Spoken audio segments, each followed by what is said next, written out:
Hi, it's Cole with AWM Water Features. Me and Eric are out here today at a cleaning, getting ready to upgrade a pump that is at this site. They're having issues with flow. As you can see right here, there's really not too much waterfall. It's just more of a trickle down this straight wall, which is very pretty. Probably not what he intended though.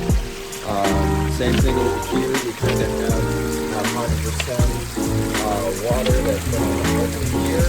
A little bit underwhelming. Something that could just be taken care of with a little more flow. Gonna hook them up with a 400. Which I'm assuming is a what they have right now is a Eric. Would you say it's a 3000 they have right now? We'll see. We'll keep you guys updated and show you what it looks like after we're finished with cleaning and got the new pump in there. All right.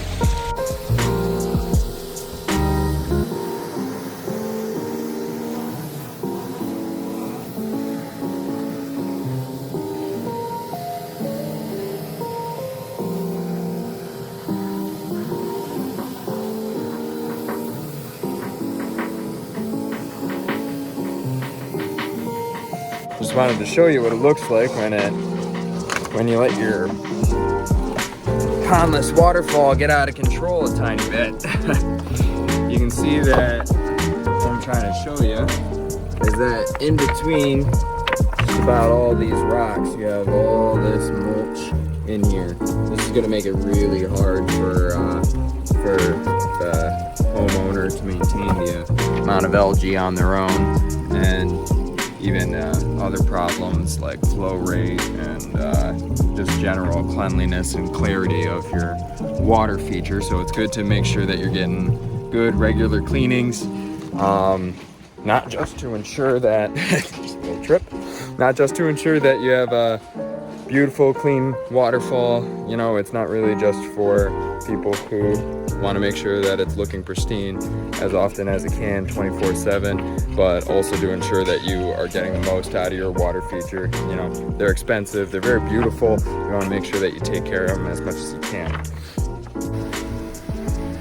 We took a lot of the rocks out of the basin while we were vacuuming out the debris that was underneath all of the rocks. A lot of those rocks we used in the stream in order to restrict the flow, just to make sure that we would have a better cascade effect happening over the actual waterfall itself.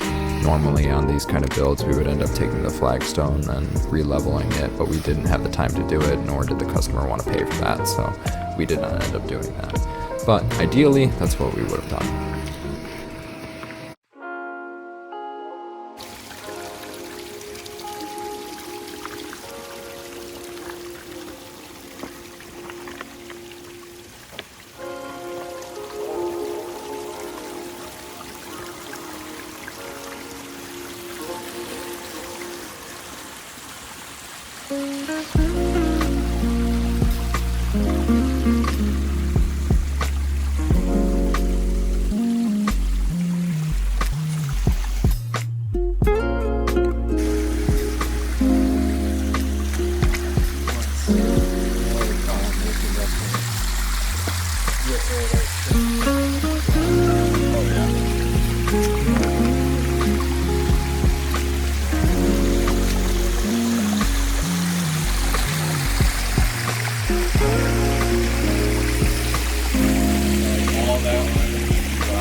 While we're finishing up, as you can see, the flow rate is a lot better than it was.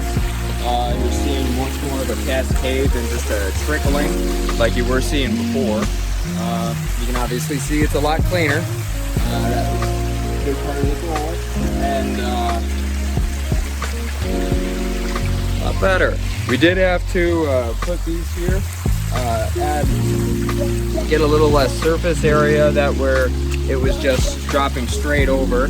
Gave it some resistance, making it so it had to follow a much smaller path, and that's what allows it to have this. Ideally, we would be setting this flagstone right here back a little bit so that it would naturally give it much more of a cascade instead of just slowly trickling onto this back wall right here. Don't really have the time to do that today, and that wasn't really in the plans of the specific type of fix we were doing here, but we were able to get it looking a lot better. You can see that this one, especially up here, is a significant difference, and even the flow up on top is much better.